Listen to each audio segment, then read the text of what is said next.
ہم بنیادی طور پہ دیکھیں تو علوم دین، علوم شریعت، اس کا فائدہ اس دنیا میں بھی ہے، آخرت میں بھی ہے۔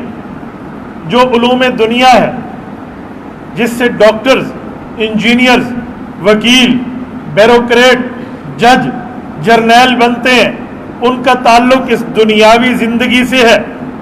میرے دوستو یہ بات ذہن میں رکھنا، جتنا عرصہ ہم نے اس دنیا میں رہنا ہے اتنی محنت ان علوم پہ کریں جو آپ کو دنیا میں فائدہ دے، اور جتنا عرصہ ہم نے آخرت میں گزارنا ہے اتنا آپ کی محنت کے میدان کا معاملہ ان علوم پہ ہو کہ جتنا آخرت کا زمانہ ہم میں ہے۔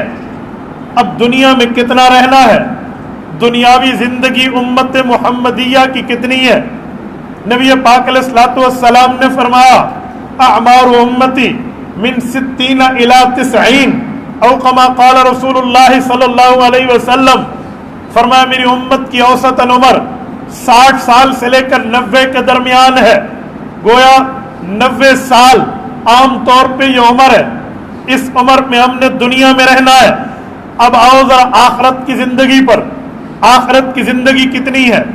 آخرت کی زندگی میں یوم قیامت، یوم حشر، میدان محشر کے پہلے دن کو کاؤنٹ کرنے لگا ہوں۔ رب کریم نے 29ویں پارے سورۃ معارج کی شروع میں فرمایا کان مقدارہ 50,000 سنہ۔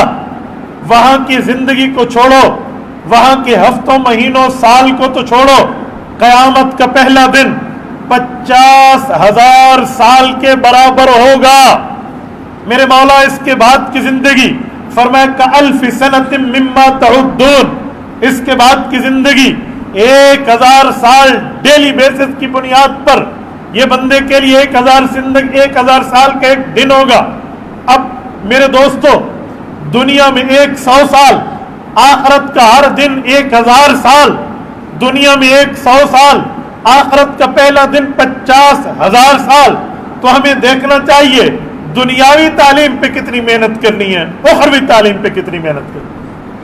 میں کالج یونیورسٹیز کے تعلیم کو ڈی ویلیو نہیں کر رہا، میں نے پڑھا ہے، پڑھنا چاہیے، لیکن میں کمپٹیشن میں علوم دین، علوم رسول اللہ، قرآن اور سنت کی وجہ ترجیح بیان کر۔ میں نے الحمدللہ یونیورسٹی پڑھی ہے، کالج پڑھا ہے، ایک دن اسٹیک اف نہیں ہوا، ایک پیریڈ میں اسٹیک اف نہیں ہوا۔ جس طرح آپ صرف صغیر یاد کرتے ہیں ضرب یضرب ضربا فضارب، میں نے اس طرح اپنے مستقل ماسٹر لیول کی کتابوں کو یہ انگلیوں پہ ازبر کیا۔ یہ مجال کہ ہم مسئلہ کوئی ہو، پرابلم ہی کوئی نہیں ہے۔ الحمدللہ کافیہ اور قدوری تک اگر ہم نے متون کو ازبر کر کے دماغ میں رکھا تو ان علوم کو بھی میں نے پڑھا۔ آپ یوں first year, second year, third year, fourth year, آپ یوں انگلش کی یا میتھ کی یا ڈبل میتھ اسٹیٹ، باقی کتب کی جن پر آپ معاملات کا انحصار رکھتے ہیں، آپ لائیے، میں انشاءاللہ تعالیٰ یہ فقیر بھائی آپ کو انگلیوں میں حل کریں۔ کچھ دنوں پہلے ہم بیٹھے تھے ایک جگہ، یہ جو تھرڈ ایئر کی دا پرل پڑھائی جاتی ہے، تو میں نے تھرڈ ایئر کے اسٹوڈنٹ سے پوچھا کہ دا پرل ہے کیا، اس کا خلاصہ کیا ہے؟ وہ کہنے لگا بس سر سے وہ بس آئیں بائش ہیں۔ میں نے کہا کینو کیا ہے، کوئی ٹیٹو کیا ہے، 5 ایمبیشنز کیا ہے اس کی؟ تو میرا منہ دیکھنے لگا۔ میں نے کہا بیٹا جس طرح ہم پڑھتے ہیں نا، امر نہیں استفہام تمنی ترجیح کود نداز قسم تعجب، ہمیں یوں حفظ ہے۔ آپ نے کالج کیا پڑھا؟ ایک دن میں اسٹیک نہیں ہوا، فائنیبل نہیں ہوا، میں نے کوئی جرمانہ نہیں دیا۔ پڑھنے کی ترتیب ہونی چاہیے بندے کو، لیکن اتنی محنت اس پہ کریں جتنا ہم نے دنیا میں رہنا، اور اتنی محنت آخرت کے علوم پہ کریں جتنا آخرت میں رہنا۔ میرے دوستو میں ایک جملہ سمجھانے کے لیے کہتا ہوں، ڈاکٹر نہیں ہوگا علاج کیسے ہوگا؟ ڈاکٹر ہماری ضرورت ہے۔ انجینئر نہیں ہوگا کنسٹرکشن کی ترتیب کیسے ہوگی؟ وہ ہماری ضرورت ہے۔ اسی طرح کوئی بندہ کسی قانونی مشکافی میں پھنس جائے، وکیل نہیں ہوگا تو وہ کیس کیسے لڑے گا؟ جج نہیں ہوگے ڈیسیجن کیسے ہوگا؟ اسی طرح بیوروکریٹ نہیں ہوگا، ہمارے باقی معاملات نہیں ہوں گے، نظام زندگی رک جائے گا۔ لیکن مجھے ایمان سے بتائیں، اگر حافظ قرآن نہیں ہوگا، قرآن کریم کے علوم کی حفاظت امت کیسے کرے؟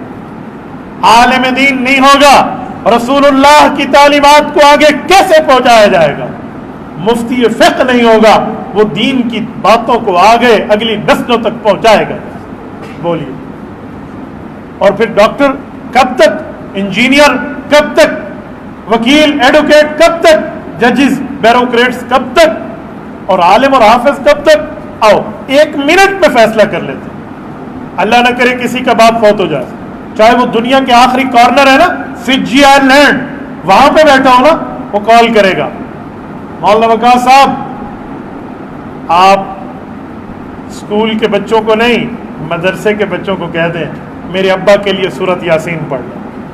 اب کہو نا اسکول کے بچوں کو میتھ پڑھیں, اب کہو فزکس پڑھیں, اب کہو نا کیمسٹری میں جابر ابن حیان فادر آف کیمسٹری کے حالات کو پڑھیں, فادر آف میڈیکل بو علی سینا کو پڑھیں نا, اب کہو بیولوجی پڑھیں, اب کہو نا, آپ کیوں نہیں کہتے؟ کہہ دیں نہیں, سورت یاسین پڑھ لیں, سورت ملک پڑھ لیں, اللہ کا قرآن پڑھ لیں, نبی کا فرمان پڑھ لیں. کیوں آپ اس بات کو جانتے ہیں, مانتے ہیں کہ اس تعلیم کا اثر دنیا کو کراس کر کے قبر پہ جاتا ہے, آخرت میں. تو جب ہمارا ایمان ہے, ہمارا یقین ہے, اس پر ہماری جو ہے نا ترتیب ہے اعتبار کرنے کی, تو پھر ہم اتنی محنت اس پہ کریں جتنا وہاں رہنے, اتنی محنت اس پہ کریں جتنا یہاں رہنے. یہ میں صرف اس بنیاد پہ سمجھا رہا ہوں کہ آج کل جو ہمارا مولوی بھائی کالج کی جس کو ہوا لگتی ہے, پہلے وہ اس طرح کپڑے پہنتا تھا, پھر اس نے قافلہ, پہلے اس کی ٹخنوں سے اوپر شلوار تھی, پھر شلوار ٹخنوں سے نیچے جانی ہے, پہلے اس کی داڑھی سنت کے مطابق تھی, اب داڑھی نے اوپر جانا ہے, پہلے وہ سر پر ٹوپی اور پگڑی پہنتا تھا, اب اس نے وہ اتار دینی ہے, پہلے اس کے بال سنت کے مطابق تھے, اب یہ پف لگائے گا. کیوں؟ ہم نے آپ کو کالج میں اسکول کی تعلیم پڑھنے بھیجا ہے, یہودی اور عیسائی کی تہذیب پڑھنے نہیں بھیجا. ہم نے آپ کو ان کے کریکٹر کے لیے نہیں بھیجا. عجیب معاملہ ہے, مولوی تو کچھ سمجھنے کے لیے تیار ہی نہیں ہوتے, کوئی معاملہ ہی نہیں ہے. ایسا نہیں ہے, عالم عالم ہے, عالم نبی کا وارث ہے, حافظ نبی کا قرآن کریم کے حفظ میں وارث ہے, قاری نبی کا قرآن کریم میں قرات میں وارث ہے. ان ورثاء کو دیکھو, ان معاملات کو دیکھو.